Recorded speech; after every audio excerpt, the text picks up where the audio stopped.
Hello everyone, welcome to the subject planet. आज के session में हम डिस्कस करेंगे हमारा जो कल का टॉपिक रह गया था सांख्य फिलोसफी। ठीक है, कल हम लोगों ने contribution of Indian school of philosophy का इंट्रोडक्शन पार्ट देखा था। आज से हम स्टार्ट करेंगे अपनी एक एक सांख्य फिलोसफी को देखेंगे, वेदांता को नेक्स्ट क्लास में देखेंगे, बुद्धिज्म जैनिज्म देखेंगे। तो एक एक करके हम डिटेल में यहाँ पे डिस्कस करेंगे। ठीक है, और जिन लोगों ने भी कल की वीडियो नहीं देखी है, वो कल सिर्फ इंट्रोडक्शन पार्ट था जहां पे हमने इंडियन स्कूल ऑफ फिलोसफी का क्लासिफिकेशन देखा था कि ऑर्थोडॉक्स क्या होता है, हेटेरोडॉक्स क्या होता है। तो अगर आप सांख्य और योगा वेदांता को आगे पढ़ोगे तो आपको ये पता होना चाहिए कि ये सांख्य, योगा, वेदांता, न्याय, ठीक है, ये किस वाले क्लासिफिकेशन में आते हैं। ठीक है, तो पहले आप वो वाली वीडियो देखो और जिन लोगों ने नहीं देखा है उनके लिए। ठीक है, तो आज यहाँ पे हम स्टार्ट करेंगे अपना सांख्य फिलोसफी के आज स्टार्ट करेंगे। इसमें सांख्य फिलोसफी क्या होती है, ठीक है, मेटाफिजिक्स क्या है इसकी, ये इसमें थ्योरी ऑफ कॉजेशन के बारे में बात की गई थी, सत्कार्यवाद जिसे बोल देते हैं। तो इन सबको यहाँ पे आज हम डील करेंगे। ठीक है, कोशिश करूंगी कि सांख्य फिलोसफी आपकी एक ही वीडियो में कंप्लीट हो जाए।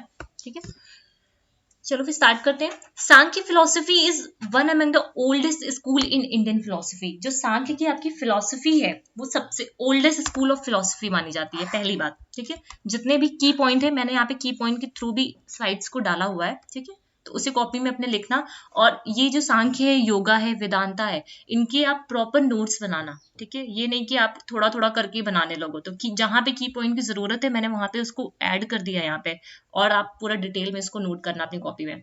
सांख्य फिलोसफी क्या है? ओल्डेस्ट स्कूल है, पहली चीज। ठीक है, क्यों है ओल्डेस्ट स्कूल? क्योंकि ये देखो, टीनेट्स का मतलब क्या होता है? प्रिंसिपल। ठीक है, टीनेट्स का मतलब क्या होता है? प्रिंसिपल। क्योंकि ये क्या होता है, जो सांख्य है उसके अंदर न्याय है, वैशेषिका है, योगा है, जैनिज्म है, वेदांता है, इन सब के प्रिंसिपल्स को देखा जाता है। जो फाउंडर है सांख्य फिलोसफी के, वो कौन है? कपिला है। ठीक है, वो कौन है यहाँ पे? कपिला है, जिन्होंने क्या लिखा था? सांख्य सूत्र लिखा था। सांख्य सूत्र किसने लिखा था? कपिला ने लिखा था। कपिला कौन थे? फाउंडर थे आपके सांख्य फिलोसफी के। और this script is widely known as a Sankhya. इसी जो ये सांख्य सूत्र है, इसी को ही हम लोग क्या बोल देते हैं? इसी को क्या बोला जाता है? सांख्य फिलोसफी बोला जाता है। It is commented by many scholar. Out of those a significant commentary is known as Samkhya Karya. ठीक है, सामख्य कारक। ठीक है, बाय ईश्वर कृष्ण।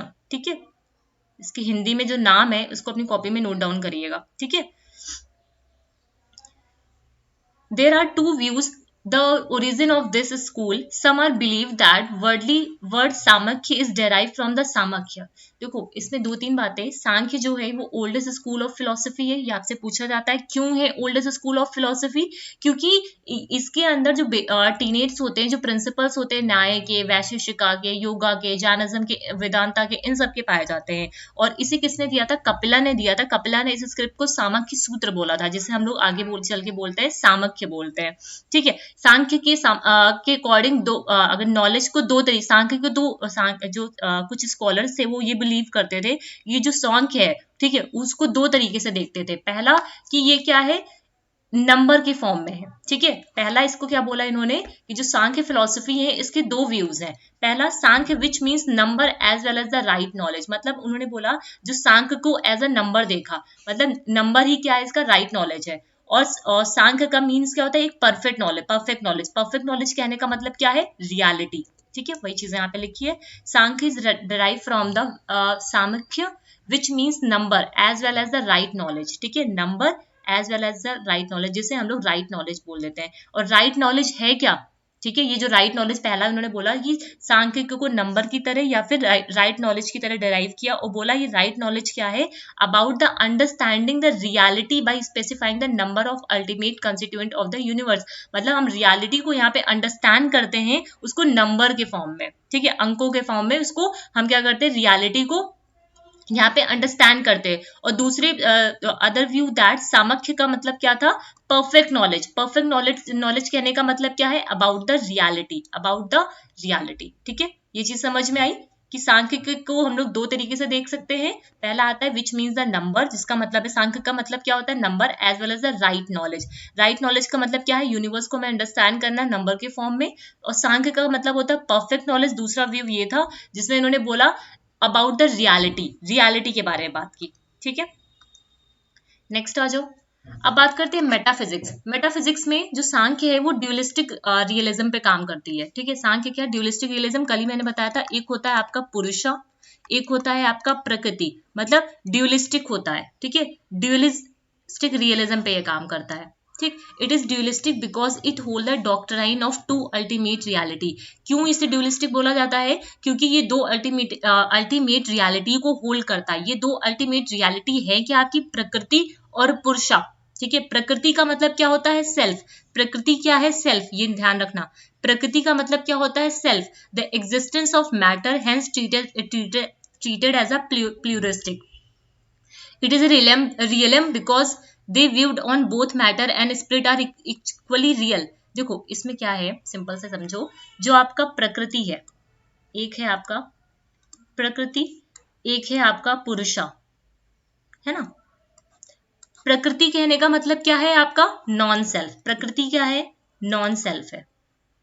पुरुषा क्या है? आपका सेल्फ है।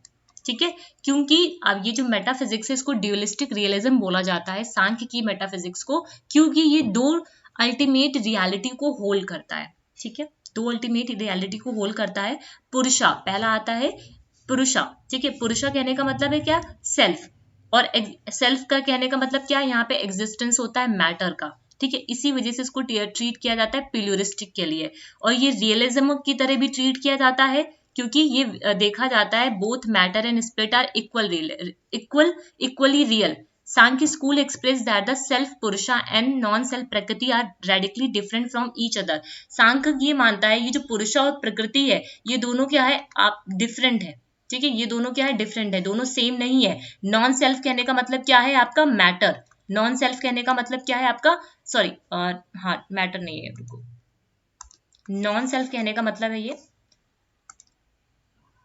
नॉन सेल्फ कहने का मतलब क्या है कि रियलिज्म की बात करता है। ठीक है, नॉन सेल्फ यहाँ पे क्या हो जाएगा आपका? मतलब देखो पुरुष और प्रकृति दो की बात की जा रही है। ठीक है, मतलब ये जो इसको प्लूरिस्टिक हम बोल रहे हैं इसका मतलब सिर्फ यही है कि यहाँ पे क्या होता है? मैटर का एग्जिस्टेंस होता है और स्पिरिट का एग्जिस्टेंस होता है। ये दोनों ही रियल है। ठीक है, ये दोनों ही क्या है? रियल है, लेकिन एक दूसरे से डिफरेंट है। एक दूसरे से ये डिफरेंट है। As like subject and object, as like subject and object. Purusha और प्रकृति क्या है? एक दूसरे से अलग अलग है। जैसे सब्जेक्ट और ऑब्जेक्ट होता है, सब्जेक्ट कभी भी ऑब्जेक्ट नहीं बन सकता और ऑब्जेक्ट कभी भी सब्जेक्ट नहीं बन सकता। ये बात समझ में आई मेटाफिजिक्स में? मेटाफिजिक्स बोल रहा है कि ये ड्यूलिस्टिक रियलिज्म पे काम करता है। ठीक है, जिसमें पुरुषा क्या है? हमारा सेल्फ है। ठीक है, और नॉन प्रकृति क्या है? हमारा नॉन सेल्फ है। जिसमें बोला जा रहा है पुरुषा और जो प्रकृति है वो दोनों डिफरेंट है। ठीक है, वो दोनों इक्वल नहीं है। ठीक है, ये दोनों क्या है? डिफरेंट है। मैटर और जो स्पिरिट है वो दोनों अलग अलग है, एक नहीं है यहाँ पे। जैसे सब्जेक्ट और ऑब्जेक्ट होता है वो अलग अलग होता है, कभी एक नहीं हो सकता, वैसे ही आपका पुरुषा और प्रकृति भी है। ठीक है, in this regard a few important questions are addressed. What is the ultimate cause of an object? मतलब क्या है? जो ऑब्जेक्ट है उसका कॉज क्या है? ठीक है, कॉन्स्टिट्यूएंट क्या है? यूनिवर्स में का यूनिवर्स किन किन चीजों से बना हुआ है? What is the ultimate step which the various object of the world are made? मतलब किन किन चीजों से ये है बना है। ठीक है, Samkhya replies that prakriti is the ultimate first cause of all object. Samkhya philosophy कहती है जो प्रकृति है, ठीक है, वो क्या है? कॉज है। प्रकृति क्या है? कॉज है। मतलब जो ये यूनिवर्स है, ठीक है, यूनिवर्स में जो जो चीजें बनी हुई हैं, ठीक है, उसका अल्टीमेट कॉज क्या है? प्रकृति है। प्रकृति की वजह से ये सारी चीजें हो रही हैं। तो पहला कॉज क्या है आपका? ये हमेशा इससे क्वेश्चन पूछा जाता है आपका, कि आपको ऑप्शंस दे दी जाते हैं कि प्रकृति, पुरुषा, है ना, ग्रॉस मोटर करके ऑप्शन आ जाता है कि कॉज क्या है, इफेक्ट क्या है, कॉज एंड इफेक्ट क्या है, नाइदर कॉज नाइदर इफेक्ट क्या है। तो ये जब हम पीवाईक्यू के क्वेश्चंस करेंगे ना तो वहां पे देखेंगे। तो ध्यान रखना, प्रकृति क्या है? कॉज है। प्रकृति क्या है? कॉज है। ठीक है, ये चीज समझना। प्रकृति is the ultimate first cause of all object including our mind, body, sense organs, है ना। It is observe that every effect must have a cause. मतलब इसका मतलब क्या है कि जो भी इफेक्ट है, हम कोई भी जो इफेक्ट देखते हैं उसको किसकी, उसमें क्या होता है? कॉज होता है, कॉज का एग्जिस्टेंस होता है। ठीक है, cause and effect are two inseparable component. Cause और इफेक्ट क्या है? दो इनसेपरेबल कंपोनेंट है। कॉज और इफेक्ट को हम क्या सेपरेट नहीं कर सकते। ठीक है, ये अब इंडिपेंडेंट है। Hence, all objects of the world are bonded in the chain of cause, effect and relation. इसीलिए बोला गया कि जो भी यूनिवर्स में चीजें हैं, जितने भी ऑब्जेक्ट है यूनिवर्स में, वो एक चेन से बंधे हुए हैं। वो चेन क्या है? हमारा कॉज इफेक्ट रिलेशन है। ठीक है, उस चेन को हम क्या बोलते हैं? कॉज इफेक्ट रिलेशन बोलते हैं। इसी को ही, कॉज इफेक्ट रिलेशन को ही बोला गया सत्कार्यवादा। ठीक है, क्या बोला गया? सत्कार्यवादा, जिसको बोला जाता है theory of causation. Theory of causation, यहां समझो। इधर देखो, सामक की philosophy regarded as the dualistic realism. इसे ड्यूलिस्टिक रियलिज्म बोला जाता है। क्यों? क्योंकि यहाँ पे प्रकृति और पुरुष का एग्जिस्टेंस होता है। सेल्फ क्या है? हमारा पुरुष है, और नॉन सेल्फ क्या है? हमारा प्रकृति है। सांख्य रिप्लाई करता है, replies that prakriti is the ultimate first cause of all object. ठीक है, सांख्य ये बताता है जो प्रकृति है वो फर्स्ट कॉज है सभी ऑब्जेक्ट का। वो हमारा माइंड हो, बॉडी हो, सेंस ऑर्गन, जो भी कॉज हो रहा है उसका रीजन क्या है? प्रकृति है। ठीक है, cause and effect are two inseparable component stand for all short of creation in the cosmos. जो कॉज और आपके इफेक्ट हैं वो कैसे हैं? इनसेपरेबल है। ठीक है, और बोला गया जितने भी आपके ऑब्जेक्ट है पूरी दुनिया में, जो भी ऑब्जेक्ट है वो क्या है? एक चेन से बंधे हुए हैं। एक चेन से बंधे हुए, उस चेन को हम लोग क्या बोलते हैं? सत्कार्यवादा बोलते हैं, या फिर थ्योरी ऑफ कॉजेशन बोलते हैं। ठीक है, जो भी ऑब्जेक्ट है वो क्या है? एक चेन से बंधे हैं, बाउंडेड है। ठीक है, इन द चेन, जिसे बोलते हैं कॉज इफेक्ट रिलेशन। ठीक है, आगे उसे बोला गया सत्कार्यवादा या फिर थ्योरी ऑफ कॉजेशन। समझ में आई बात? ये चीज समझ में आई? इंपॉर्टेंट है ये आपका।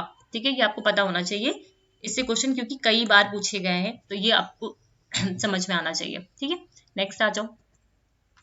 उम्मीद करते ये चीजें समझ में आई होंगी। नेक्स्ट अब आती है कि थ्योरी ऑफ जो कॉजेशन। थ्योरी ऑफ कॉजेशन क्या है? आपका सत्कार्यवादा। मतलब यहाँ पे किसकी बात करेंगे? कॉज एंड इफेक्ट की बात करेंगे। किसकी बात करेंगे? कॉज एंड इफेक्ट की बात करेंगे। कॉज और इफेक्ट कैसे हैं? इनसेपरेबल है। कॉज और इफेक्ट कैसे हैं हमारे? इनसेपरेबल है। The Sankhya theory of causation is known as a satkaryavada. ये जो सांख्य थ्योरी है, ठीक है, कॉजेशन की, उसे क्या बोलते हैं? इसे क्या बोलते हैं? कार्य कारण का सिद्धांत। हिंदी में भी देख लो, कार्य कारण का सिद्धांत, जिसे बोला जाता है सत्कार्यवादा। ये एक्सप्लेन करता है जो इफेक्ट है exist in its material cause prior to its production. ठीक है, ये जो थ्योरी ऑफ कॉजेशन है वो कहता है जो भी इफेक्ट है वो कॉज में पहले से ही एग्जिस्ट करता है, उसके प्रोडक्शन से पहले से ही वो एग्जिस्ट करता है। जैसे मिल्क है, ठीक है, मिल्क है और ये कर्ड है, तो बोला जाता है जो कर्ड है ये क्या है? कर्ड क्या है? इफेक्ट है। कर्ड क्या है? आपका इफेक्ट है। ठीक है, वो मिल्क में पहले से ही एग्जिस्ट करता है। मिल्क में क्या करता है? वो पहले से ही एग्जिस्ट करता है। ठीक है, curd was existing in the milk before come into existence. ठीक है, एग्जिस्टेंस में आने से पहले ही वो यहाँ पे एग्जिस्ट करता है। इफ कॉज में इफेक्ट पहले से ही रहता है, ये कहने का मतलब है। Hence the effect is not real beginning और अ न्यू क्रिएशन। तो इसीलिए जो आपका ये जो इफेक्ट है वो कोई नया क्रिएशन नहीं है, कोई नई बिगनिंग नहीं है, वो पहले से ही कॉज में है। ठीक है, पहले से ही वो कॉज में बना हुआ है, इसीलिए इसको बोला जाता है परिणामवादा। ठीक है, परिणामवादा। ये सेंटेंस को, ये जो वर्ड्स हैं इनको ध्यान रखिएगा।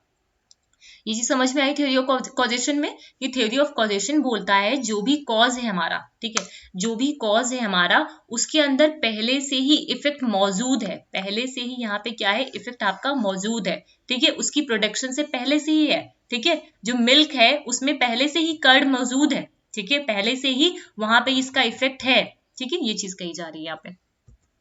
सांख्य theory of causation is known as, ये मैंने की पॉइंट में ऐसे लिख दिया है, अपनी कॉपी में चाहो तो ऐसे भी बना सकते हो, तो पढ़ने में थोड़ा सा अच्छा लगता है। Sankhya theory of causation is known as a satkaryavada. ध्यान रखना, ये सत्कार्यवादा ही क्या है? हमारा थ्योरी ऑफ कॉजेशन है, जहाँ पे हम कॉज और इफेक्ट रिलेशनशिप की बात करते हैं। ठीक है, ये एक्सप्लेन करता है कि इफेक्ट जो है हमारा एग्जिस्ट करता है मटेरियल कॉज में पहले से ही। ठीक है, प्रायर टू इट्स प्रोडक्शन, उसकी प्रोडक्शन से पहले से ही इफेक्ट वहां पे मटेरियल कॉज में एग्जिस्ट करता है। फॉर एग्जाम्पल, कर्ड जो है आपका पहले से एग्जिस्ट करता है मिल्क में, इसी वजह से इसको क्या बोला जाता है? परिणामवादा बोला जाता है। ठीक है, इसलिए क्या बोलते हैं इसको? परिणामवादा बोलते हैं। यहां तक बातें समझ में आई? आगे चलो, अब इनके कुछ एजम्पशंस है। अब ये जो एजम्पशंस है ना, ये आपको याद होने चाहिए। कई बार ऐसे करके क्वेश्चंस में आता है, मतलब ऑर्डर में क्वेश्चंस आ जाते हैं, ठीक है, या फिर पूछ लिया जाता है कि ये स्टेटमेंट था या फिर नहीं था, है ना, तो इस तरह से क्वेश्चंस आ जाते हैं। तो ये सांख्य की, मतलब ये जो सत्कार्यवादा है, ठीक है, सत्कार्यवादा मतलब थ्योरी ऑफ कॉजेशन जो है, उसके 5 आर्गुमेंट्स हैं। ठीक है, जो सांख्य फिलोसफी मतलब सांख्य फिलोसफी जो है इसे होल्ड करती है, सपोर्ट करती है। क्या है पहला? कि यहाँ पे आ जाओ, पहले इससे देखो, इफ द इफेक्ट, इसको समझना सही से, ठीक है, if the effect does not exist in the cause, prior to operation. ठीक है, पहला बोल रहा है अगर जो इफेक्ट है वो एग्जिस्ट नहीं करता है कॉज में, उसकी ऑपरेशन से पहले, none can bring into existence out of the cause. मतलब कह रहा है अगर कॉज में, जो कॉज है मिल्क में पहले से कर्ड का अगर इफेक्ट मौजूद नहीं है तो वो कॉज कभी नहीं आएगा। मतलब मिल्क से आप कभी सैंड नहीं बना पाओगे।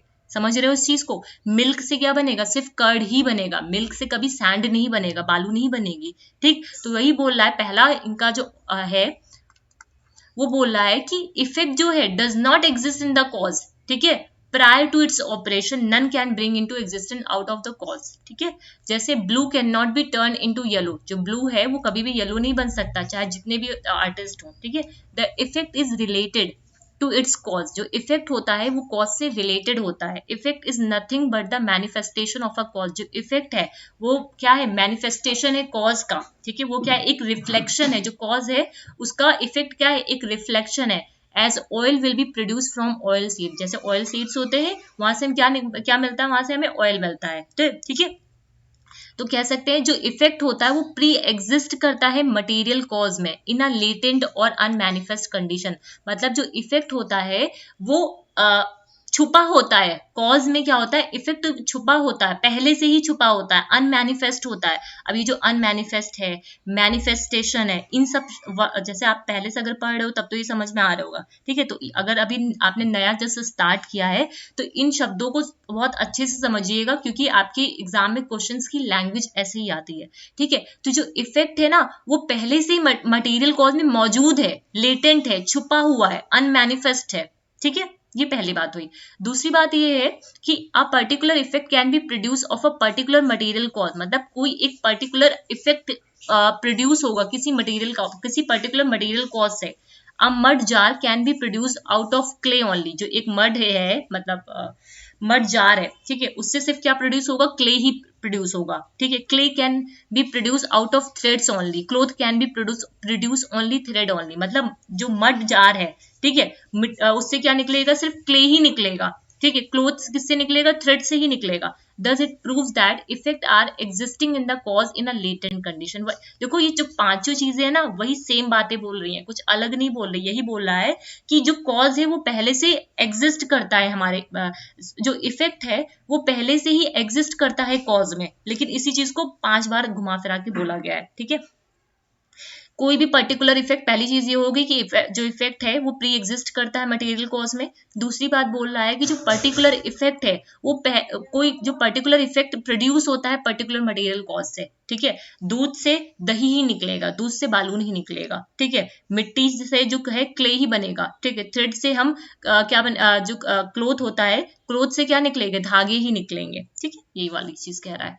थर्ड चीज बोल रहा है if the effect is not related to its cause, अगर जो इफेक्ट है वो कॉज से रिलेटेड ही नहीं है तो then every effect would arrive from every cause. ठीक है, then every effect would arise from every cause, but this does not happen. लेकिन ऐसा हो तो नहीं सकता ना, ऐसा हर इफेक्ट को कोई भी इफेक्ट हर कॉज से आ जाएगा तो ऐसा तो नहीं होता ना। Every effect does not arise from every cause, butter can not B produce from sand. ठीक है, वाटर और soils, it is produce from milk only. ठीक है, तो इसमें यहाँ पर बोल रहा है कि अगर जो आपका इफेक्ट है वो कॉज से रिलेटेड नहीं है, ठीक है, तो कह सकते हैं कि हर इफेक्ट हर कॉज से एवरी इफेक्ट वुड अराइज, जो effect would arise from every cause, लेकिन दैट इज नॉट हैपन, ऐसा होता नहीं है। बटर कभी सैंड से नहीं निकलता, वाटर से नहीं निकलता, ऑयल से नहीं निकलता, बटर हमेशा प्रोड्यूस होता है ओनली फ्रॉम मिल्क।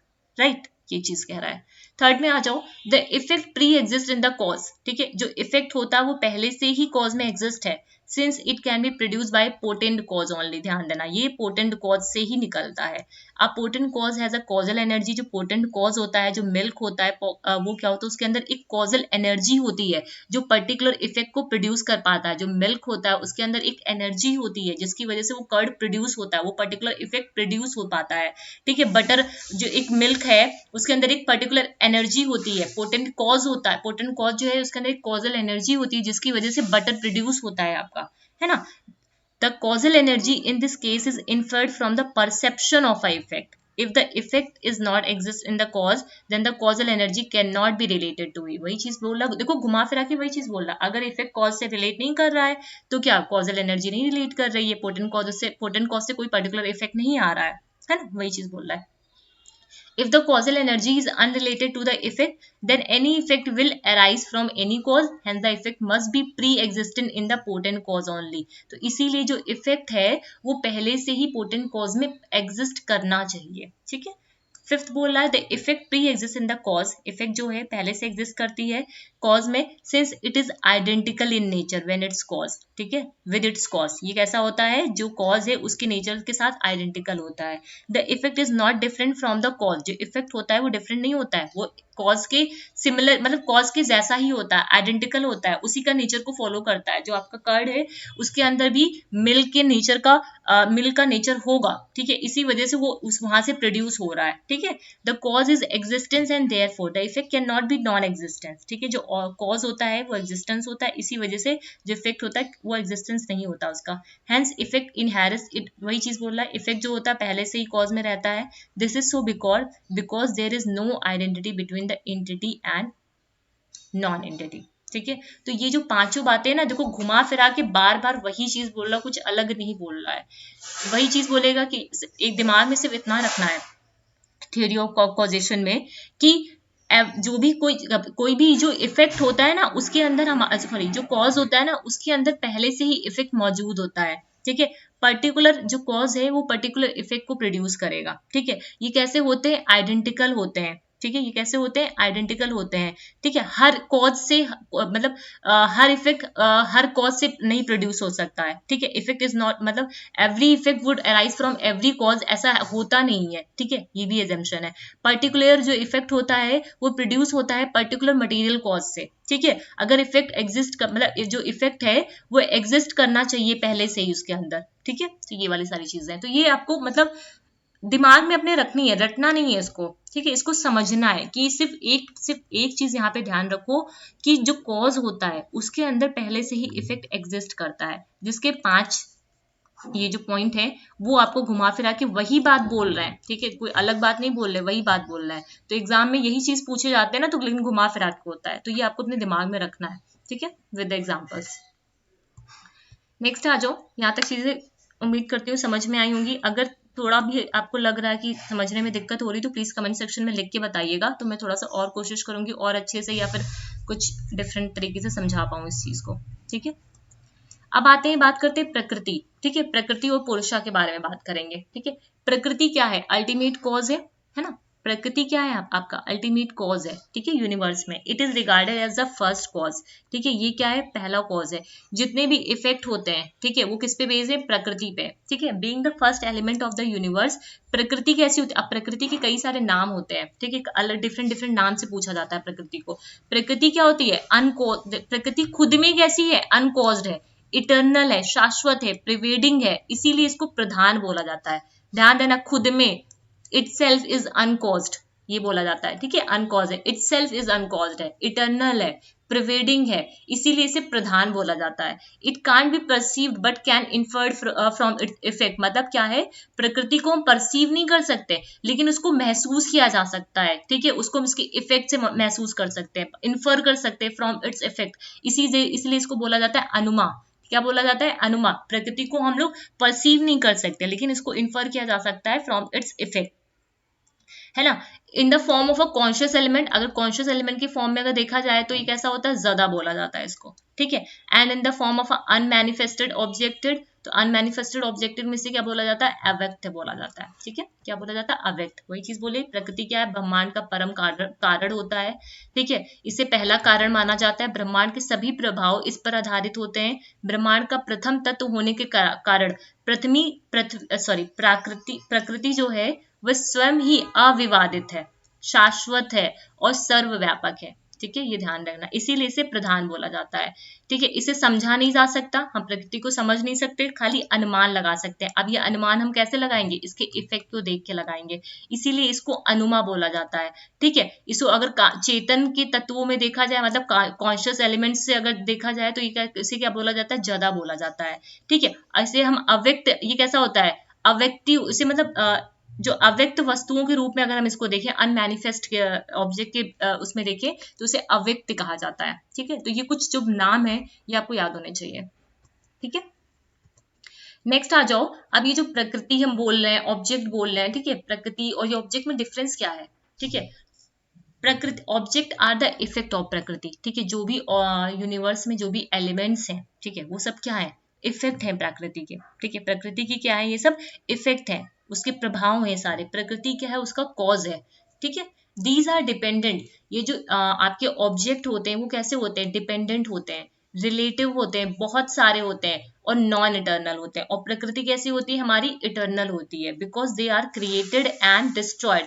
प्रकृति को जो देखो, जो ऑब्जेक्ट होते हैं उसको हम क्या कर सकते हैं, क्रिएट कर सकते हैं, डिस्ट्रॉय कर सकते हैं, लेकिन प्रकृति को हम क्या कर सकते हैं, डिस्ट्रॉय नहीं कर सकते। ये कैसा है, इटर्नल है, शाश्वत है, सर्वव्यापी है ना, तो इसको हम डिस्ट्रॉय नहीं कर सकते।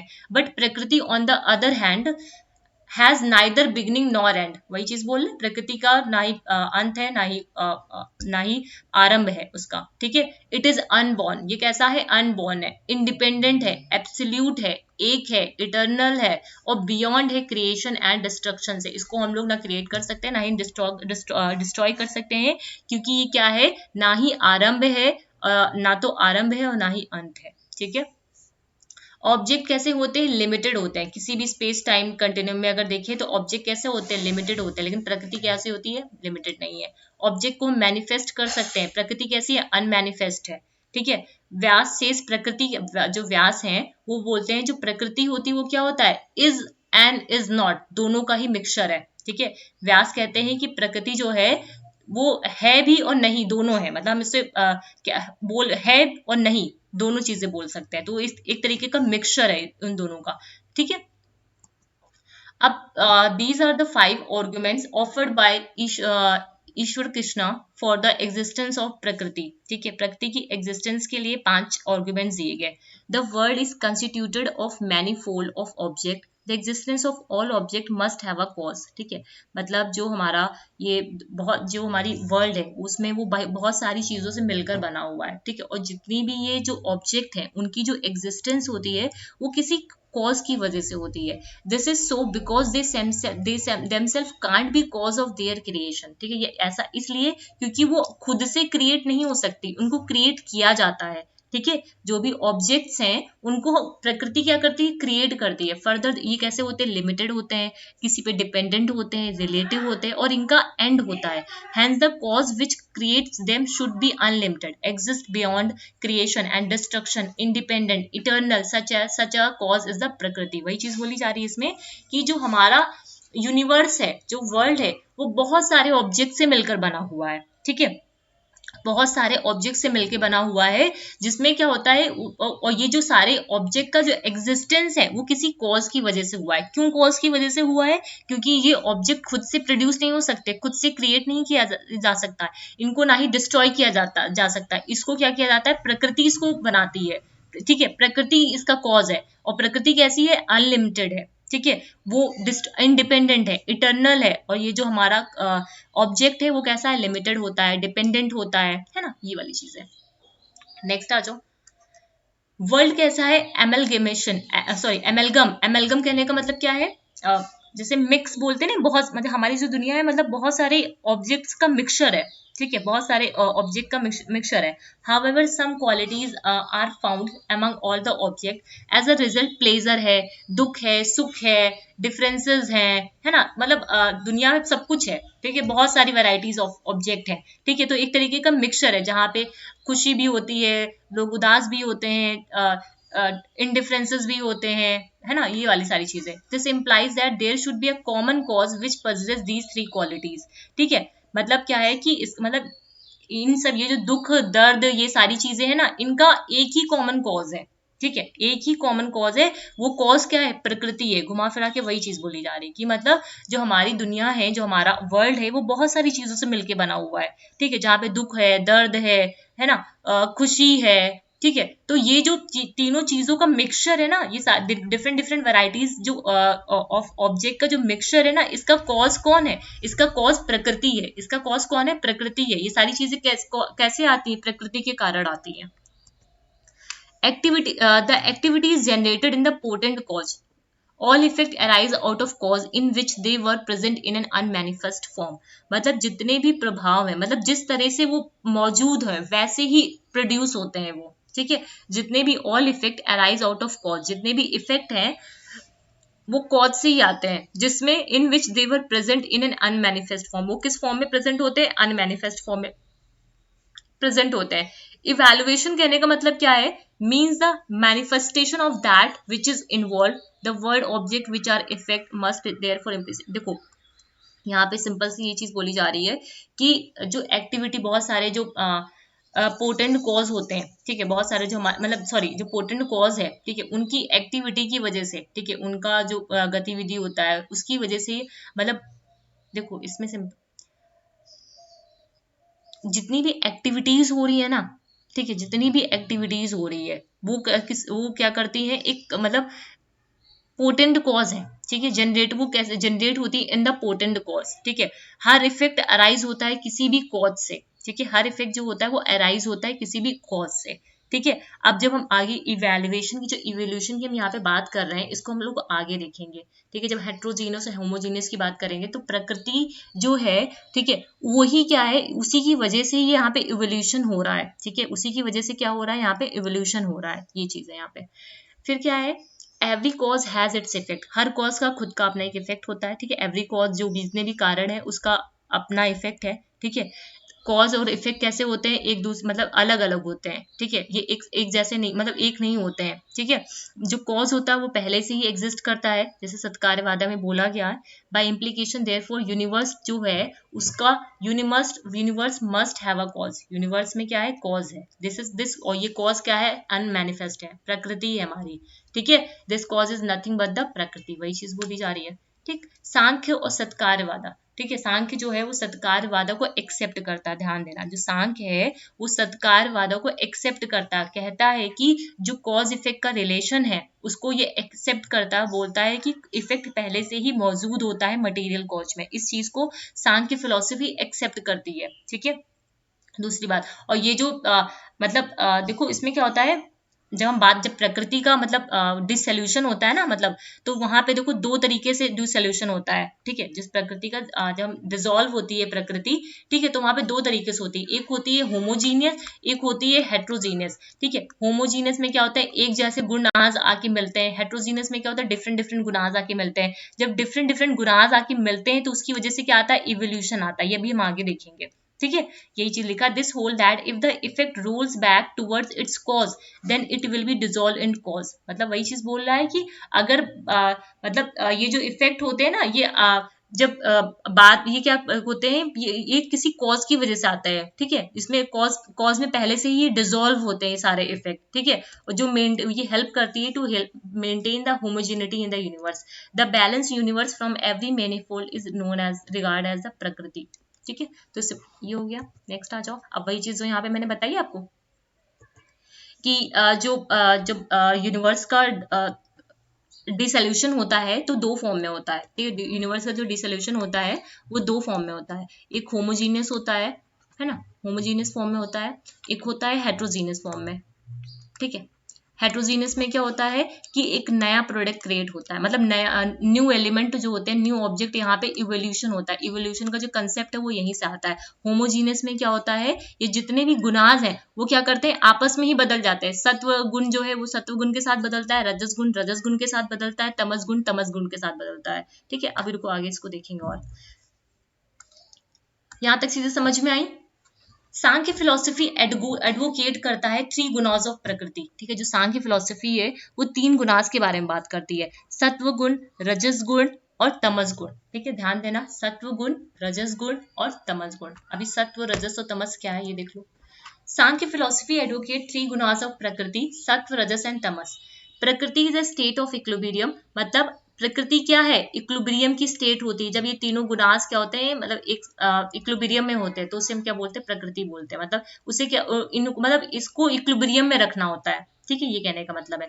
The word guna is understood here as a quality और एट्रीब्यूट, ठीक है। गुना का मतलब क्या है, क्वालिटी या फिर एट्रीब्यूट बोल सकते हो, ठीक है। अब जो सत्व गुण है वो नेचर ऑफ प्लेजर, ठीक है, मतलब ये प्लेजर पे काम करता है, सुख की अनुभूति पे काम करता है, ठीक है। सत्व इज दैट एलिमेंट ऑफ प्रकृति which is of the nature of pleasure, light होता है, ब्राइट होता है, इल्यूमिनेटिंग होता है, ठीक है। The tendency towards conscious manifest in the senses, the mind and the intellect, luminosity of light and the power. देखो इसमें सिंपल सा समझो, ये जब जो मतलब कह सकते हो कि ये प्लेजर के बारे में बात करता है। प्लेजर कहने का मतलब क्या है कि पॉजिटिव, इसको कैसे ध्यान रख सकते हो, ये पॉजिटिव चीजों के बारे में बात करता है, ठीक है। पॉजिटिव की बात करता है। माइंड और इंटेलेक्ट, ल्यूमिनिसिटी ऑफ लाइट के बारे में बात करता है। पावर ऑफ रिफ्लेक्शन जो होता है मिरर में, उन सब के बारे में ये बात करता है, ठीक है। सत्व ब्लीड, और सत्व का कलर कैसा होता है, व्हाइट कलर का होता है, ठीक है। क्या कलर होता है सत्व का, व्हाइट कलर होता है। नेचर ऑफ प्लेजर से इसको ध्यान रखो कि ये क्या होता है, नेचर ऑफ प्लेजर की बात करता है, ठीक है। फिर आता है रजस। रजस का मतलब क्या है, प्रिंसिपल ऑफ एक्टिविटी। रजस का मतलब क्या है, is the principle of activity, ठीक है। और ये कैसा होता है, कलर में रेड कलर का होता है, ठीक है। इट इज एक्टिव, ये कैसा है, एक्टिव है, because of its mobility and stimulation. Mobility मतलब मूवमेंट की वजह से ये कैसा होता है, एक्टिव होता है, ठीक है। मतलब यहाँ इसका मतलब ये कैसा होता है, नेचर में देखा जाए तो इसका नेचर कैसा होता है, पेन होता है, यहाँ पे दुख होता है, और यहाँ पे क्या होता है, सुख होता है। और सफेद ये व्हाइट कलर का होता है, और ये कैसा होता है, रेड कलर का होता है, ठीक है। जैसे फायर हो गया आपका, विंड ब्लोज हो गई, माइंड बिकम रेस्ट, जब मतलब रेस्टलेसनेस आ जाती है इस केस में, ठीक है। ये वाली सारी चीजें आती हैं। तमस में क्या होता है, पैसिविटी और नेगेटिविटी, जहां पे डिप्रेशन आ जाता है आपको, ठीक है। विड्रॉ मतलब कहते नहीं है, पैसिमिस्टिक हो जाते हो आप लोग जब यहाँ पे। और सत्व की बात करते हैं तो यहाँ पे आशावादी चीजें होती है, ऑप्टिमिस्टिक होती है यहाँ पे, ठीक है। और यहाँ पे तमस की जब हम बात करते हैं तो यहाँ पे कंफ्यूजन होता है, पैसिमिस्टिक हो जाते हैं, ठीक है। लेजनेस आ जाती है, ड्राउसीनेस आ जाती है ना, आलस होती है, निंदा आता है, हम एक दूसरे की बुराई करते हैं, है ना, नेगेटिविटी आती है, ये चीज है यहाँ पे। ब्लैक कलर का ये होता है, ठीक है। तो ये वाली, तो इसको यहाँ पे ऐसे लिख लो। जब हम सत्व की बात करते हैं, ठीक है, तो इसको बोलते हैं, एक मिनट, क्या लिखा, प्लेजर, है ना। इसको बात करते हैं तो ये यहाँ पे क्या होता है, एक्टिविटी होती है, ठीक है। यहाँ पे क्या होता है आपका, एक्टिविटी के बाद यहाँ पे क्या आ जाएगा, आपका दुख होता है, यहाँ पे पैसिविटी नेगेटिविटी आती है यहाँ पे, है ना, पैसिविटी एंड नेगेटिविटी, ठीक है। ये कैसा होता है, ब्लैक होता है कलर में। ये कैसा होता है, रेड होता है कलर में, ठीक है। ये कैसा होता है, व्हाइट होता है कलर में। अब इन्हीं गुणास का क्या होता है, मिक्सचर होता है, ठीक है। अभी अब चलो आगे देखते हैं, यहाँ पे आ जाओ। यहाँ तक चीजें समझ में आई। देखो, सत्व, rajas and tamas contradict as well as cooperate. जो सत्व गुण है, रजस गुण है और तमस गुण है, वो क्या करते हैं, एक दूसरे के साथ कॉन्ट्रडिक्ट भी करते हैं और कोऑपरेट भी करते हैं, ठीक है। जब ऑब्जेक्ट को प्रोड्यूस करना होता है तो आपस में क्या करते हैं, कॉन्ट्रडिक्ट भी करते हैं, कोऑपरेट भी करते हैं। पहले इसको समझो, फिर मैं शॉर्ट में और समझाती हूँ। These three gunas are present in all the object. जितने भी ऑब्जेक्ट प्रेजेंट हैं वर्ल्ड में, ठीक है, उन सबके अंदर सत्व, रजस और तमस गुण पाया जाता है। किसी में कम होता है, किसी में ज्यादा होता है, ठीक है, किसी में बराबर का होता है, ठीक है। जब बराबर का होता है तो वहां पे उसकी जो पर्सनालिटी होती है वो अच्छी पर्सनालिटी मानी जाती है। None of them exist alone, अकेले कोई एग्जिस्ट नहीं करता। Among them each guna tries to dominate the other two. हर गुण जो है, ठीक है, वो क्या करता है, दूसरे गुणों को डोमिनेट करने की कोशिश करता है। Hence they can't exist in a tranquility state. ये ध्यान रखना, ये ट्रांसक्वेलिटी स्टेट में एग्जिस्ट नहीं कर सकते हैं, ठीक है। As a result, they can't remain pure for a single moment since they are changing continuously. Distortion is their nature. मतलब ये इनका जो नेचर होता है, ये कभी भी सिंगल मोमेंट के लिए एग्जिस्ट नहीं करते, क्योंकि लगातार ये चेंज होते रहते हैं, ठीक है। There are two types of transformation, एक होता है सर्वरूपा, एक होता है विरूपा, ठीक है। एक होता है सर्वरूपा, एक होता है विरूपा। अब यहाँ पे जो होमोजीनियस और मैं हेट्रोजीनियस की चीज आपको समझाना चाह रही थी, वहां पे समझोगे, ठीक है। सर्वरूपा कहने का मतलब क्या है, ये चीज समझ में आई ना, कि जो सत्व, देखो सत्व, इधर आ जाओ, पहले समझना इस चीज को।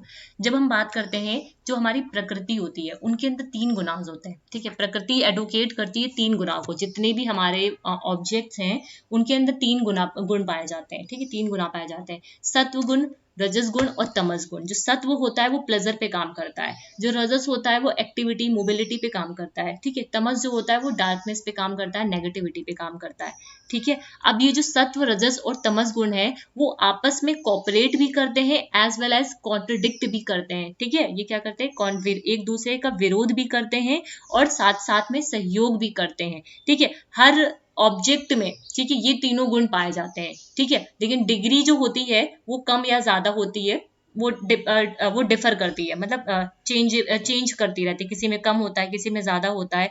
कोई भी जो गुण है वो अकेले नहीं पाया जाता और ना ही ये ट्रांसइक्वलिटी स्टेट में पाए जाते हैं, क्योंकि ये क्या करते हैं, एक गुण क्या करता है, जो दूसरे गुण है उनको क्या करता है, डोमिनेट करने की कोशिश करता है, ठीक है। तो ये जो यहाँ पे मतलब जब ये गुण क्या करते हैं, आपस में कॉन्ट्रडिक्ट कर रहे होते हैं या फिर कॉपरेट करके जब करते हैं ना, तो बहुत सारे ऑब्जेक्ट्स निकलते हैं। तो यहाँ पे क्या होता है, इनका ट्रांसफॉर्मेशन होता है। क्या होता है, इनका ट्रांसफॉर्मेशन होता है। तो ये जो ट्रांसफॉर्मेशन होता है वो दो तरीके से होता है। एक होता है सर्वरूपा, एक होता है विरूपा, ठीक है। स्वरूप और एक होता है विरूपा। सर्वरूपा कहने का मतलब क्या है, ड्यूरिंग द प्रलय, जब प्रलय और डिसोल्यूशन होता है वर्ल्ड का, जो गुनाज होते हैं वो चेंज करते हैं with in them self without disturbing the others, ठीक है।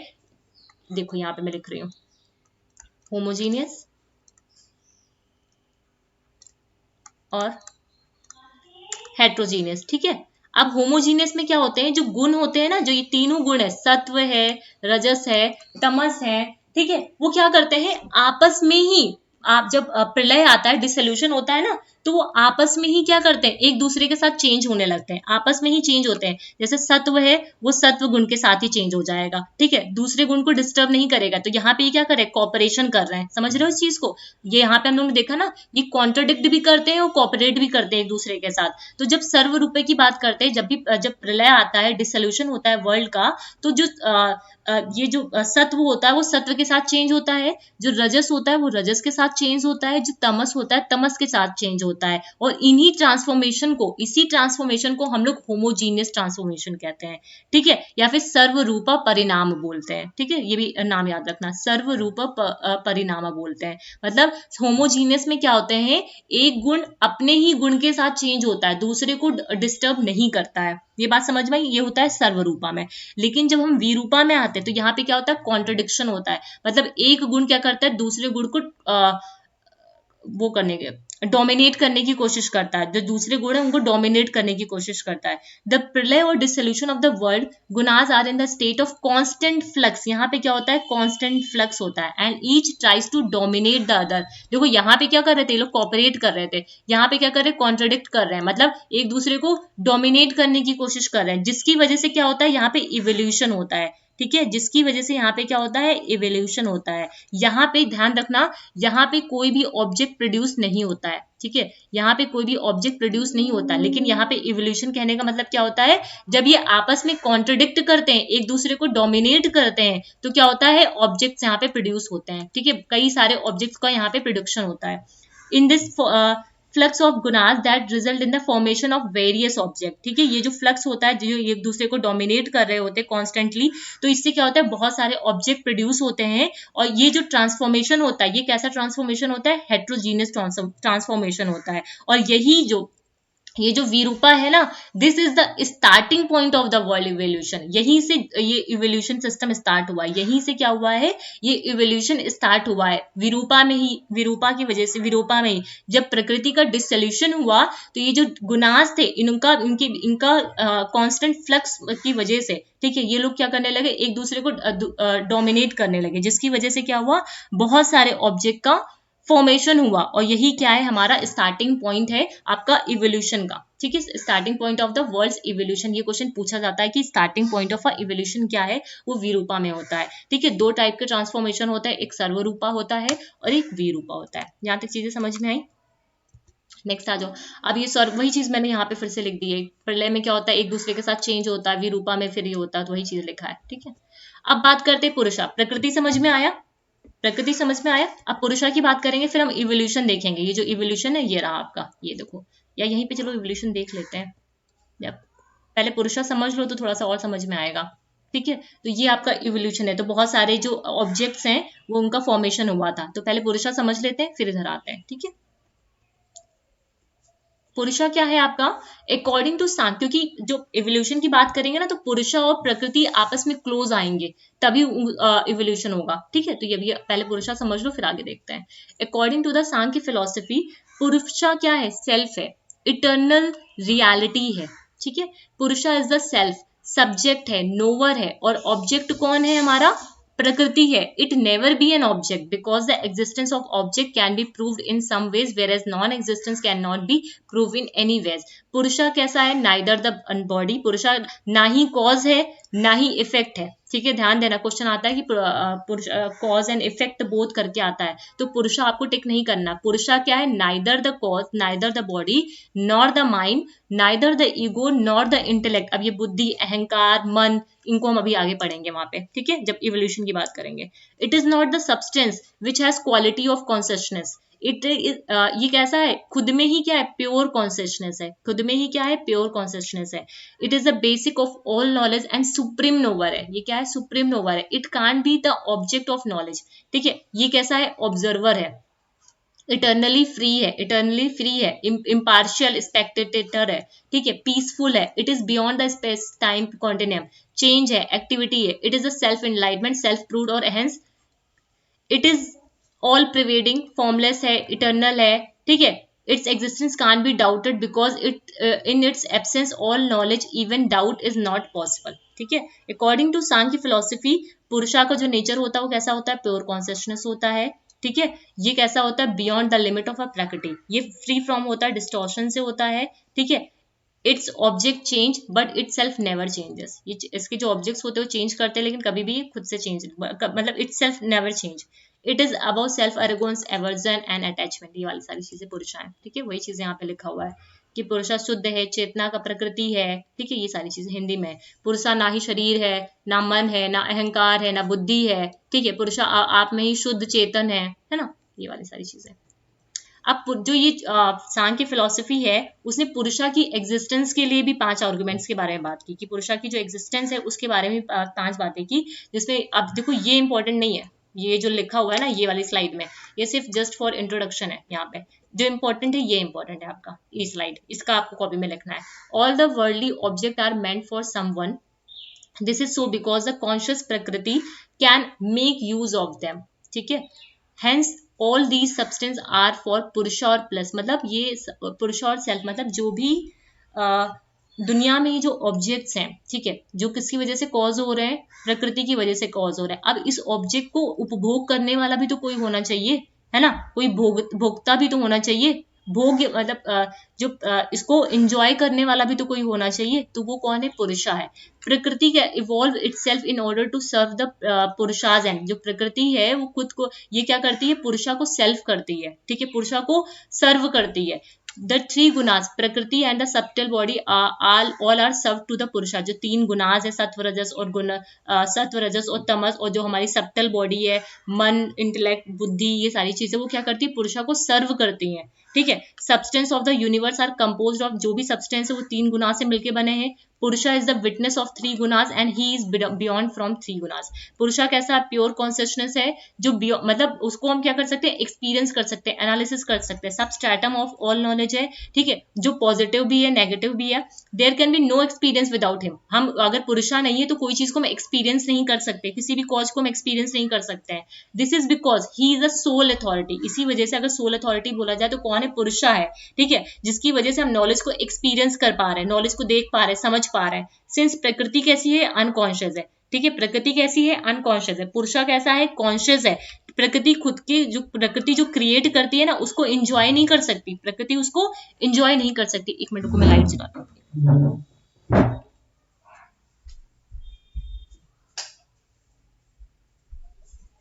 प्रकृति जो है उसको वो इंजॉय नहीं कर सकती, जो भी इसकी क्रिएशन है उसको इंजॉय नहीं कर सकती है, तो उसको इंजॉय करने के लिए कौन आया, पुरुषा आया, हैंस अ कॉन्शियस एलिमेंट, ठीक है। प्रकृति कैसी है, अनकॉन्शियस है, ठीक है, और कॉन्शियस मतलब उसको इंजॉय करने के लिए उसके क्रिएशन को कोई कॉन्शियस एलिमेंट चाहिए ना, तो वो कॉन्शियस एलिमेंट कौन है, वो आपका पुरुषा है। Prakriti is one to be enjoyed, भोग्या है, and there must be an enjoyer, भोगता चाहिए। This argument supports the existence of purusha. ये 5 आर्गुमेंट्स है जो सपोर्ट करते हैं पुरुषा की एग्जिस्टेंस को, कि जो प्रकृति है वो अपनी ही क्रिएशन को एंजॉय नहीं कर सकती है, ठीक है, तो उसके लिए कोई भोक्ता होना चाहिए, ठीक है। प्रकृति क्या करती है, पुरुषार्थ के एंड को सर्व करती है। तीनों जो गुनाह है, सप्टल बॉडी है, ये सब क्या करती है, पुरुषा को सर्व करती है। There are person who try to get relief from all short of suffering of the world, the desire for liberation and emancipation implies that existence of a person who can try for and obtain liberation, hence it enforced to accept the मतलब क्या है कि ये बोल रहा है कि जो पुरुषा है, मतलब वो, मतलब उनको ये दुख है, ये पीड़ा है, जो सुख है, ये सबको कोई अनुभव करने के लिए होना चाहिए, ठीक है। तो यहाँ पे लिबरेशन भी चाहिए होगा फिर उसको। ऑन द अकाउंट ऑफ सामर्थ्य there are pluralistic of self और purusha, all these purushas are identical in the their essence and they are embedded with consciousness. ये कैसे कॉन्सियसनेस के साथ एम्बेडेड होते हैं, ठीक है। कॉन्सियसनेस इनके found in all the self, ठीक है। अब ये जो जैनिज्म है और इनके बारे में बाद में बात करेंगे, यहाँ पे नहीं करेंगे, ठीक है। अब आज इवोल्यूशन की बात कर लेते हैं, ठीक है। अब इवोल्यूशन किसकी वजह से हुआ था, हेट्रोजीनियस, मतलब जब एक गुण क्या करता था, दूसरे 2 गुणों को डोमिनेट करता था, जिसकी वजह से क्या हुआ था, फॉर्मेशन हुआ था, ठीक है। फॉर्मेशन हुआ था, its starting point of the creation, ठीक है। स्टार्टिंग पॉइंट था इवोल्यूशन का।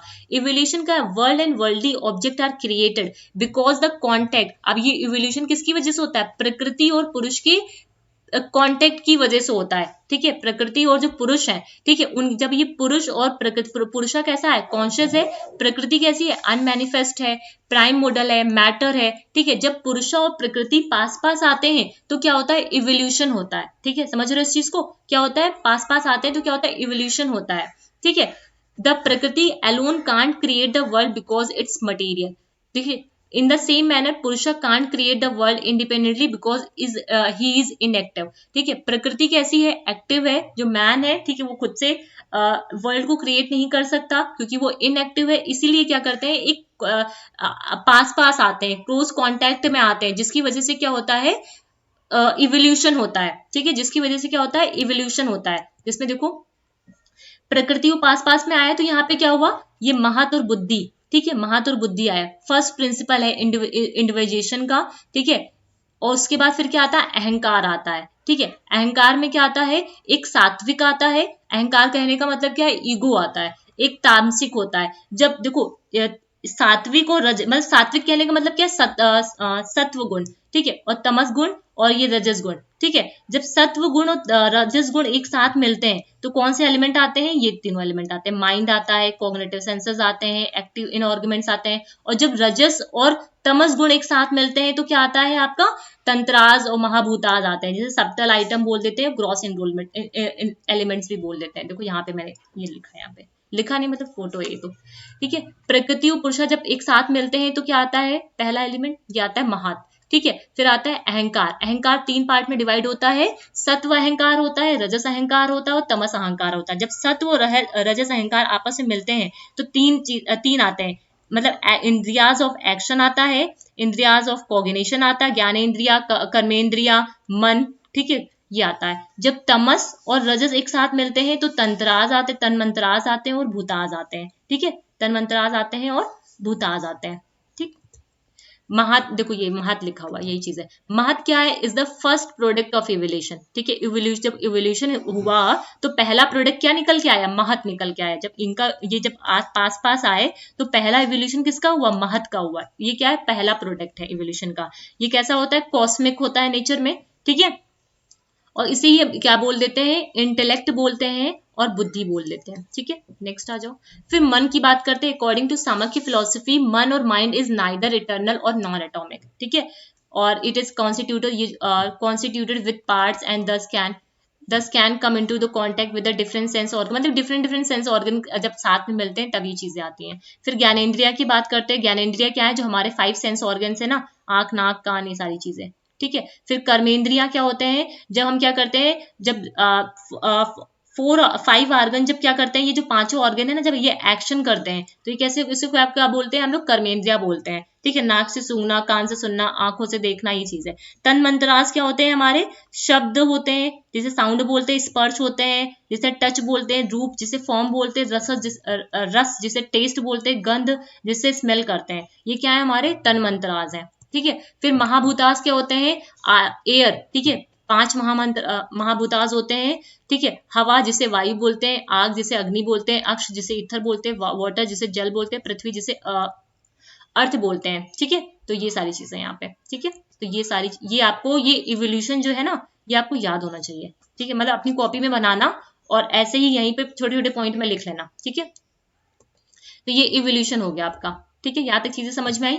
अब बचता है आपका एपिस्टोमोलॉजी बचता है।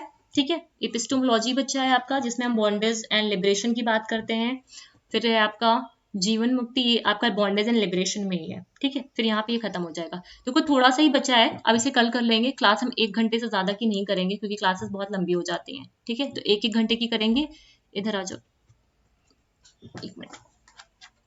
डेली हम लोग 1-1 घंटे की क्लासेस करेंगे, कोशिश करेंगे कि जितना हो सके उतना कवर कर लें यहाँ पे। ठीक है, एक बार मैं रिकॉल करा दे रही हूँ आपको। और जो बचा है आपका सिर्फ एपिस्टोलॉजी बचा है, जहाँ पे बॉन्डेज एंड लिबरेशन की बात करेंगे। ठीक है, और उसके बाद उसके कुछ स्कूल्स हैं वो देख लेंगे और नेक्स्ट स्टार्ट करेंगे योगा को।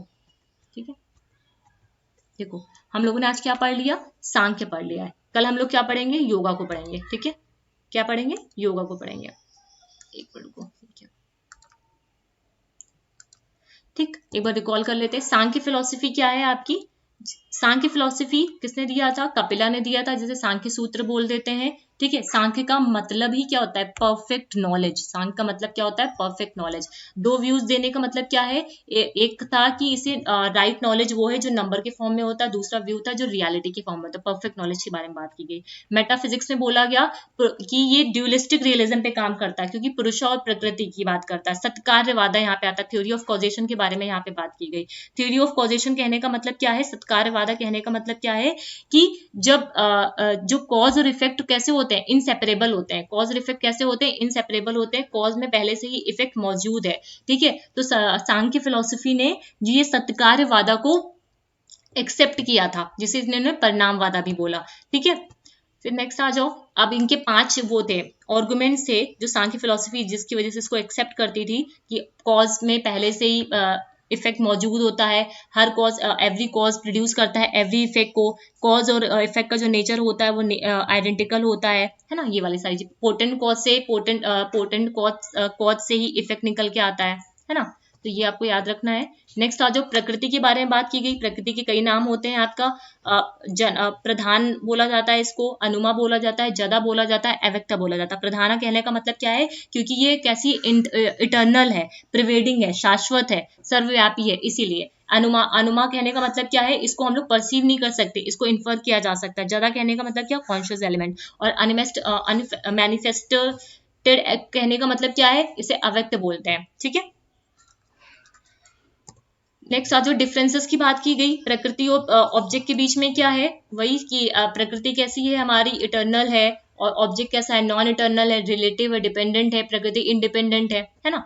ये प्रकृति ही इज और इज नॉट दोनों का ही मिक्सचर होती है। एग्जिस्टेंस के बारे में बात की गई प्रकृति की। ठीक है, फिर आ जाओ यहाँ पे। फिर जब प्रकृति का एग्जिस्टेंस होता है तो यहीं से क्या होता है आपका, निकल के आता है इवोल्यूशन वाला पार्ट निकल के सॉरी, यहाँ से जब प्रकृति के एग्जिस्टेंस की बात करते हैं, यहाँ पे 3 गुणाज आते हैं प्रकृति। ठीक है, 3 गुणाज में क्या आता है, सत्व, रजस एंड तमस आता है। सत्व जो होता है आपके वो व्हाइट होता है। ठीक है, वो प्लेजर प्रिंसिपल पे प्लेजर पे काम करता है। और जो रजस होता है वो डार्क होता है। जो रजस होता है वो एक्टिविटी पे काम करता है। जो रेड होता है, तमस जो होता है, वो डार्कनेस पे काम करता है। जहां से जब सत्व, रजस, तमस तीनों गुण आपस में मिलते हैं तो सर्वरूपा और विरूपा 2 ट्रांसफॉर्मेशन आते हैं। सर्वरूपा में क्या होता है, कोई भी नया एलिमेंट प्रोड्यूस नहीं होता है, ये होमोजीनियस होता है। आपस में ही ये लोग चेंज कर लेते हैं, किसी दूसरे गुण को डिस्टर्ब नहीं करते। लेकिन विरूपा में क्या होता है, ये दूसरे गुण को डिस्टर्ब करते हैं, जिसकी वजह से इवोल्यूशन होता है। ठीक है, मतलब यहाँ ये इस विरूपा का स्टार्टिंग पॉइंट होता है वर्ल्ड के इवोल्यूशन का। ठीक है, सर्वरूपा हो गया और विरूपा हो गया। जहाँ सर्वरूपा कहने का मतलब क्या है, सत्व सत्व के साथ चेंज करेगा।